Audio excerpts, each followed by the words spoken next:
નમસ્કાર વિદ્યાર્થી મિત્રો. બાયસેકના માધ્યમથી ફરી આપણે સમાજશાસ્ત્રના જુદા જુદા ખ્યાલો વિશે ચર્ચા કરવા માટે આજે અહીંયા ભેગા થયા છીએ. આપણે જાણીએ છીએ કે કોઈપણ વિજ્ઞાનનો વિકાસ એ તેના વિજ્ઞાનમાં અથવા તો પદ્ધતિશાસ્ત્રમાં અથવા તો સંશોધનોમાં કેટલા ખ્યાલોનો વિકાસ વધુ થયો છે તેના ઉપર આધારિત હોય છે. એટલે કોઈપણ વિજ્ઞાન હોય એને વિકસવા માટે ખ્યાલો જેટલા મોટા પ્રમાણમાં અથવા જેટલા વધુ પ્રમાણમાં વિકસિત થયેલા હોય તેટલા એ વિજ્ઞાનનું ભવિષ્ય અને એ વિજ્ઞાનનું વર્તમાન બંને એની સાથે સંકળાયેલી બાબત છે. વિદ્યાર્થી મિત્રો, આજે આપણે જે સમાજશાસ્ત્રની ખ્યાલની વાત કરવાના છે એ બહુ મહત્ત્વનો ખ્યાલ છે સામાજિકરણ. આપણે જાણીએ છીએ કે સામાન્ય રીતે સામાજિકરણ એક એવી પ્રક્રિયા છે કે જેમાં બાળક જન્મે ત્યાંથી મૃત્યુ પામે ત્યાં સુધી જે સંસ્થાઓ દ્વારા જે વ્યક્તિઓ દ્વારા આંતરક્રિયાના માધ્યમથી જે શીખતો જાય છે તેને આપણે સામાજિકરણ કહીએ છીએ. પણ આજના આ આપણા આખા ખ્યાલની સમજૂતી માટે આપણે પાર્સન્સના એક વાક્યથી શરૂઆત કરીશું. પાર્સન્સે સામાજિકરણનો ખ્યાલ સમજાવતા એવું કહેલું કે બાળક જ્યારે જન્મે છે ત્યારે તેને સમાજ નામના તળાવમાં ફેંકી દેવામાં આવે છે.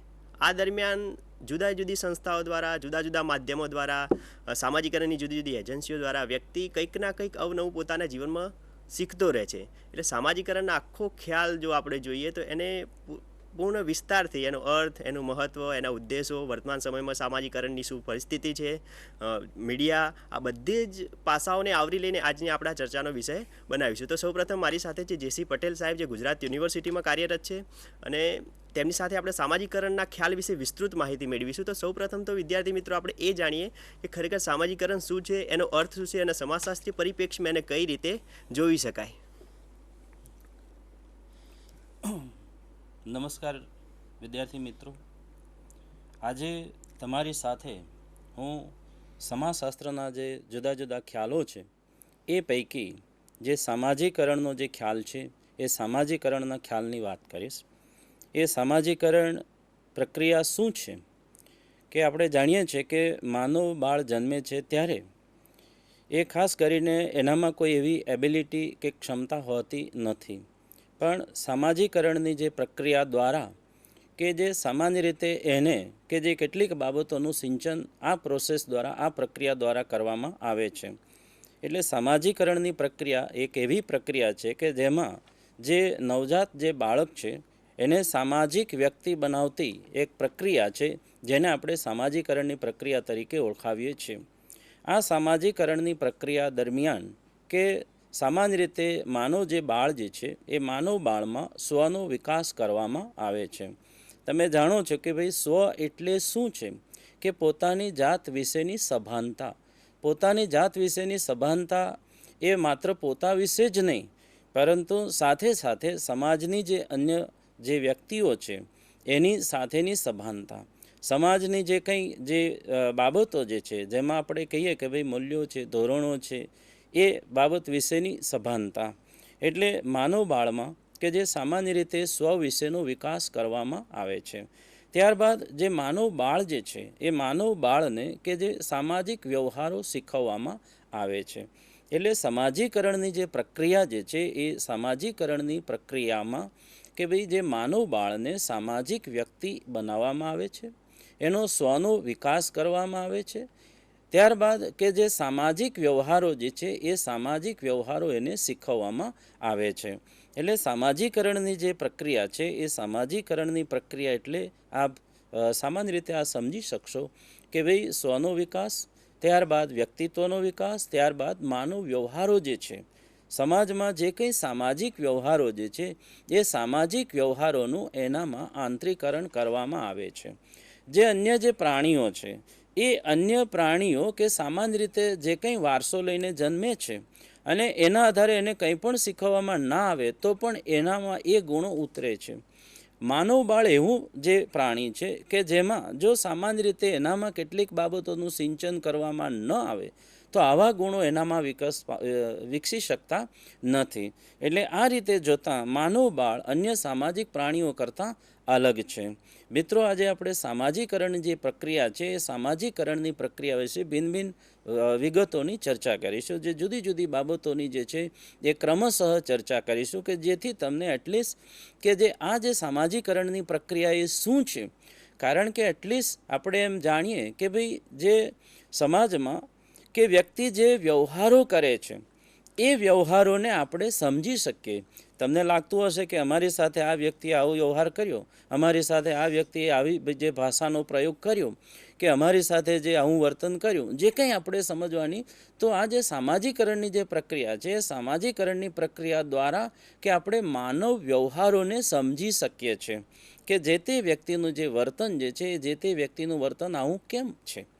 તો સામાજિકરણની પ્રક્રિયાનું જો મહત્ત્વ આપણે વિચારીએ તો સામાજિકરણની પ્રક્રિયાના મહત્ત્વમાં આમ કહી શકીએ. આ ઉપરાંત કે જે કેટલાક જે ઉદાહરણો છે કે જે તમે સામાન્ય રીતે વાંચી ગયા હશો, કે અન્નાનો કિસ્સો, ત્યારબાદ ઇઝાબેલનો કિસ્સો, કે ભાઈ કાસ્પર હાઉઝરનો કિસ્સો, આ ત્રણ કિસ્સાઓમાં કે જ્યારે માનવ બાળ જે સમાજથી અલિપ્ત રહે છે ત્યારે એનામાં કોઈ જે માનવીય ગુણોનો વિકાસ થતો નથી, એવું કે આના અભ્યાસો પરથી આપણે જોઈ શકીએ છીએ, જાણી શકીએ છીએ. કે જે અન્નાનો જે કિસ્સો છે કે જે આ જે બાળકી જે ગેરકાયદેસર જન્મેલી હતી અને આ જે બાળકીને એક અંધારી ઓરડીમાં પૂરી રાખવામાં આવે છે અને ત્યાર પછીથી જ્યારે મળી આવે છે બાળકી, ત્યારે 5-6 વર્ષની એ બાળકી હતી, પરંતુ એ બાળકી બોલી ચાલી શકતી નહોતી.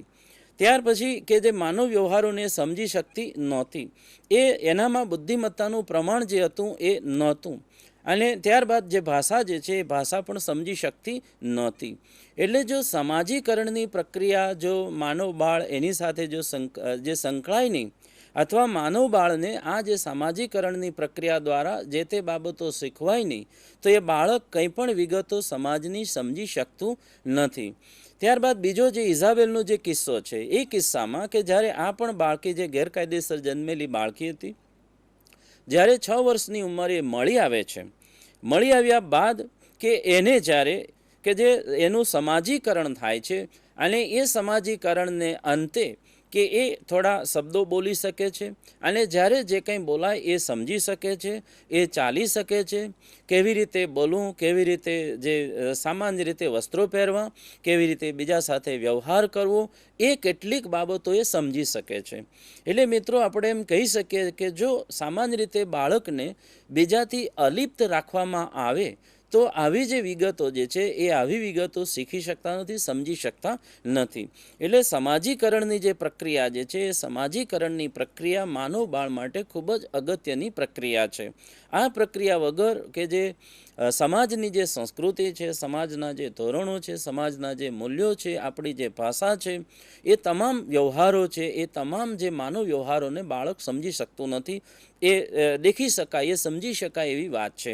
એટલે મિત્રો સમાજીકરણની જે પ્રક્રિયા છે, એ સમાજીકરણની પ્રક્રિયા એ ખૂબ અગત્યની પ્રક્રિયા છે સમાજમાં, અને જેથી કરીને સમાજશાસ્ત્રના જે વિદ્યાર્થીઓ છે એની સાથે સાથે કે જે કોઈ જે તમામ જે સમાજના સભ્યો છે એ તમામ સમાજના સભ્યોએ આ જે સામાજીકરણની જે પ્રક્રિયા છે એ સામાજીકરણની પ્રક્રિયાને સમજવી જોઈએ.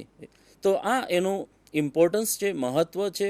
અને આ જે સમાજીકરણની જે પ્રક્રિયા છે, સમાજીકરણની પ્રક્રિયાને આપણે તબક્કાવાર સમજીએ છીએ.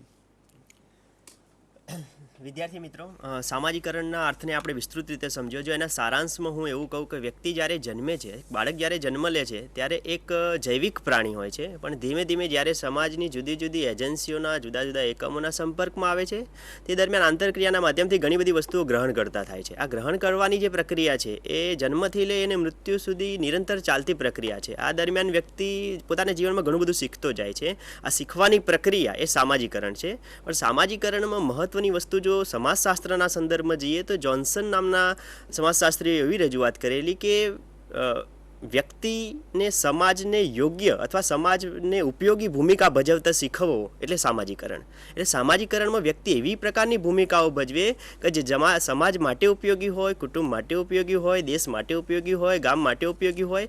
એ પ્રકારની ઢબ પ્રમાણે જો એનું સામાજિકરણ કરવામાં આવે તો રાષ્ટ્ર માટે પણ ઘણું બધું ઉપયોગી થઈ શકે છે. કારણ કે સામાજિકરણમાં ઘણીવાર બાળકો સ્લમ એરિયામાં જન્મ્યા હોય, તેમના મિત્રો જૂથ એવા મળ્યા હોય કે જે દારૂ પીતા હોય અથવા તો જુગાર રમતા હોય, આવા માહોલમાં અથવા આવી પાશ્ચાત્ય ભૂમિકામાં જો બાળકનો ઉછેર થયો હોય તો એ સમાજ માટે ઘણી બધી સમસ્યારૂપ ભવિષ્યમાં બની શકે છે.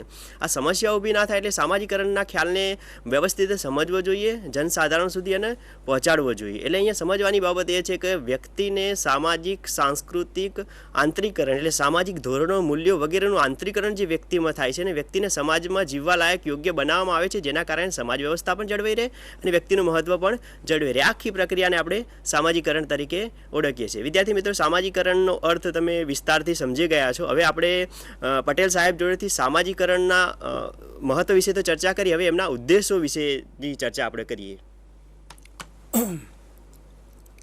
સમાજીકરણનો અર્થ, ત્યારબાદ એનું જે મહત્ત્વ જે છે કે કોઈ પણ જે ખ્યાલ છે એનું જ્યાં સુધી આપણે મહત્ત્વ ના સમજીએ ત્યાં સુધી એ ખ્યાલને આપણે સારી રીતે સમજી શકતા નથી. એટલે હંમેશા મિત્રો જે કોઈ કોન્સેપ્ટ છે, જે કોઈ ખ્યાલ છે સમાજશાસ્ત્રનો, એનું પહેલાંમાં પહેલું તો ઇમ્પોર્ટન્સ સમજવું જોઈએ, મહત્ત્વ શું છે. જેમ કે અત્યારે તમે અભ્યાસ કરી રહ્યા છો, એ અભ્યાસનું શું મહત્ત્વ છે એ જો તમે ના જાણતા હોય તો તમને અભ્યાસમાં રસ પડતો નથી. એટલે જ્યાં પણ તમે હો તો એ સમય દરમિયાન જે કોઈ કોર્સ હોય, જે કંઈ વિષય હોય, જે કંઈ તાલીમ હોય, કોઈ પણ બાબત હોય, પણ પહેલાંમાં પહેલું એનું ઇમ્પોર્ટન્સ એ સમજી લેવું જોઈએ. જ્યાં સુધી ઇમ્પોર્ટન્સ ના સમજીએ ત્યાં સુધી આપણને એ વિષયમાં રસ, રુચિ પડતી નથી. એટલે સ્વાભાવિક છે કે એનું ઇમ્પોર્ટન્સ સમજીએ એટલે આપણને સ્વાભાવિક એમાં રસ પડે. તો સામાજિકરણની પ્રક્રિયાનું મહત્ત્વ અને એના ઉદ્દેશો જે છે કે ભાઈ સામાજિકરણની પ્રક્રિયાના શું ઉદ્દેશો છે. તો પહેલો ઉદ્દેશ એ છે કે સામાન્ય રીતે જે માનવ બાળ જે છે એ માનવ બાળમાં સંયમ કેળવવો. કે ભાઈ માનવ બાળ જે છે જ્યારે જન્મે છે ત્યારે કે જે સામાન્ય રીતે એની જે પ્રવૃત્તિઓ છે એ પ્રવૃત્તિઓ પર એનો કોઈ કંટ્રોલ, નિયંત્રણ, સંયમ હોતો નથી. દાખલા તરીકે મળમૂત્ર વિસર્જનની પ્રક્રિયા છે. હવે આ મળમૂત્ર વિસર્જનની પ્રક્રિયા એ સમય દરમિયાન નાનું બાળક જે જન્મેલું હોય એને એનો કોઈ ખ્યાલ હોતો નથી. અને સાથે સાથે એના જે શારીરિક આવેગો છે એ શારીરિક આવેગો પર એનું કોઈ નિયંત્રણ હોતું નથી. તો સામાજિકરણની પ્રક્રિયા દરમિયાન આ એની જે તમામ જે દાખલા તરીકે આપણી જે સ્વાભાવિક ક્રિયાઓ છે, દાખલા તરીકે ભૂખ, ઊંઘ, તરસ અને મળમૂત્ર વિસર્જનની ક્રિયાઓ, આ બધી જ જે ભિન્ન ભિન્ન ક્રિયાઓ છે, આ ભિન્ન ભિન્ન ક્રિયાઓ ઉપર કે જે સામાન્ય રીતે એને સંયમ કેળવવાનું શીખવવામાં આવે છે. તો પહેલો સામાજિકરણની પ્રક્રિયાનો ઉદ્દેશ આ જે છે કે ભાઈ એનામાં આ જુદી જુદી કે જે પ્રક્રિયાઓ છે એ જુદી જુદી પ્રક્રિયાઓ પર નાનું બાળક સંયમ કેળવે. અને મિત્રો તમે એ સમજી શકતા હશો કે માતા પિતા કે જે સામાન્ય રીતે જે માં છે, પહેલાં તો એ સમાજીકરણનો સૌથી જ અગત્યનો પરિબળમાં જે હોય તો બાળકની માં છે. કારણ કે પહેલાંમાં પહેલો જે સંપર્ક જે છે બાળકનો એ માતા સાથેનો હોય છે. અને માતા કે જે આવા સંયમ કેળવવામાં પહેલાંમાં પહેલી પ્રમુખ ભૂમિકા, પાયાની ભૂમિકા એ ભજવે છે. કે આ બધી જ જે જૈવિક ક્રિયાઓ છે એ જૈવિક ક્રિયાઓ પર કેવી રીતે નિયંત્રણ રાખવું. ત્યારબાદ બીજો ઉદ્દેશ સમાજીકરણની પ્રક્રિયાનો એ છે કે ભાઈ બાળકમાં આકાંક્ષાઓ જન્માવી. કે નાનું બાળક જેમ જેમ મોટું થાય તેમ તેમ સમાજીકરણની પ્રક્રિયાઓ દરમિયાન કે બાળકમાં કેટલીક આકાંક્ષાઓ જન્માવવામાં આવે છે. કે દાખલા તરીકે એને જે કંઈ રમકડાં જે લાવી આપવામાં આવે અને પછી એના અનુસાર એને કહેવામાં આવે કે ભાઈ બાળક નાનું જે છે એ શું બનશે, શું નહીં બનશે. આ બધી જ જે બાબતોમાં એનામાં કેટલીક આકાંક્ષાઓ કેળવવામાં આવે છે. તો સમાજીકરણની પ્રક્રિયા દરમિયાન બાળકમાં કેટલીક આકાંક્ષાઓ જન્માવવામાં આવે છે. કે મિત્રો જ્યારે તમે અમને નિહાળી રહ્યા છો ત્યારે અમે એમાં કેટલા સફળ થાય, નિષ્ફળ થાય અમને ખબર નથી. કારણ કે કેટલીક જે રૂબરૂ અમે તમને નિહાળી શકતા નથી. એટલે તમારી સાથેની જે અમારું જે ઇન્ટરેક્શન જે છે, તમારી સાથે અમારું જે આદાન પ્રદાન જે છે, માત્ર અહીં આગળ અમે બોલીએ છીએ એ વાત દેખીતી છે, પરંતુ તમારું જે અમારા તરફના જે રિસ્પોન્સ જે છે, હાવભાવ જે છે, તમે શું વિચારો છો, શું નહીં વિચારો છો એ અમે કંઈ જોઈ શકતા નથી. એટલે અમે જે કંઈ કહીએ છીએ એ અમારાથી તમારામાં કેટલી આકાંક્ષાઓ જન્મશે અને એ આકાંક્ષાઓ માટે અમે કેટલાક પ્રતિબદ્ધ બનીએ છીએ. એ પણ જ્યારે માતા જે છે એ માતા કે બાળકમાં એ કેટલીક આકાંક્ષાઓ જન્માવે છે. બાળક ક્યાં સુધી કેટલું વિકસશે એનો મૂળભૂત જો પાયો છે એ આકાંક્ષાઓનો છે. કે આપણે એ બધી જ બાબતોથી બહુ પરિચિત છીએ કે ભાઈ શિવાજી એ એમ કે ઘોડિયામાં હતા અને જીજાબાઈ એના હાલોડા જ્યારે એ વખતે ગાતા અને એનામાં જે કેટલીક આકાંક્ષાઓ જન્માવતા કે મોટા થઈને તમારે આ કરવાનું છે. આ ઐતિહાસિક ઉદાહરણો આપણી પાસે ઘણા બધા છે, ઢગલાબંધ છે. અને મિત્રો, તમે જે બાળપણમાં તમારી માતા પિતાએ કે જે કંઈ આકાંક્ષાઓ જન્માવી છે અને એ જે જન્માવેલી આકાંક્ષાઓ અને તમારો વિકાસ એ બંનેને જ્યારે તમે મેઝરમેન્ટ કરશો ને માપી જોશો, તમે જ્યારે એની તુલના કરશો તો ચોક્કસ છે કે અમે જે કંઈ કહીએ છીએ એ બાબત તમને સમજી શકાશે. તો સમાજીકરણની જે પ્રક્રિયા છે એનો જે ઉદ્દેશ જે છે એ ઉદ્દેશ આ છે કે બાળકોમાં જુદી જુદી આકાંક્ષાઓ જન્માવાનું, જુદી જુદી જે કંઈ બાબતો સમાજમાં છે એના વિશેનું મહત્ત્વ એના મનમાં જન્માવવામાં આવે છે. અને આ એકવાર જો મહત્ત્વ બાળકના મનમાં જ્યારે અંકાય છે ત્યારે આપણને એની ખબર નથી પડતી કે એના બાળકના મનમાં આ મહત્ત્વ કેવા પ્રકારે અંકાયું છે. પણ એ જ્યારે અંકાઈ ગયું હશે તો એ દિશામાં બાળક પ્રવૃત્તિમય બને છે. એની જે દિશા જે છે, એની જે ગતિ જે છે, બાળકની ગતિ એ દિશા તરફ હોવાની એમાં ના નથી. તો બાળકમાં આકાંક્ષાઓ જન્માવાનું કામ એ ઉદ્દેશ છે સમાજીકરણની પ્રક્રિયાનો. ત્રીજો જે ઉદ્દેશ છે કે ભાઈ બાળક જે છે એ બાળક સમાજમાં જુદા જુદા જે સ્થાનો છે એ જુદા જુદા સ્થાનો અનુરૂપની ભૂમિકાઓ શીખે. આજે જે મિત્રો આપણે જોઈ રહ્યા છે કે ભાઈ જે કંઈ જે સમાજમાં સ્થાનો છે એ સ્થાનો અનુરૂપ જે વ્યક્તિઓ એ જે સામાન્ય રીતે એની નિમણૂક થઈ છે એ જ્યારે એ અનુરૂપની ભૂમિકા ભજવતી ના હોય ત્યારે આપણી જરૂરિયાતો સંતોષાતી નથી હોતી. એટલે કે જે ત્રીજું જે સ્થાન એ જે ઉદ્દેશ જે છે, ત્રીજો ઉદ્દેશ એ છે કે ભાઈ સમાજીકરણની પ્રક્રિયા દરમિયાન કે ભાઈ જે એનામાં કે જે જુદી જુદી જે સામાજિક ભૂમિકાઓ છે, એક ભાઈ તરીકેની ભૂમિકા, એક બહેન તરીકેની ભૂમિકા, એક પતિ તરીકેની ભૂમિકા, એક પત્ની તરીકેની ભૂમિકા, એક માતા તરીકેની ભૂમિકા, એક પિતા તરીકેની ભૂમિકા, આવી જે તમામ જે ભૂમિકાઓ જે છે, દરજ્જા અનુરૂપની જે ભૂમિકાઓ છે, એ ભૂમિકા અનુરૂપ એ કેળવાય, એ તૈયાર થાય એના માટે એ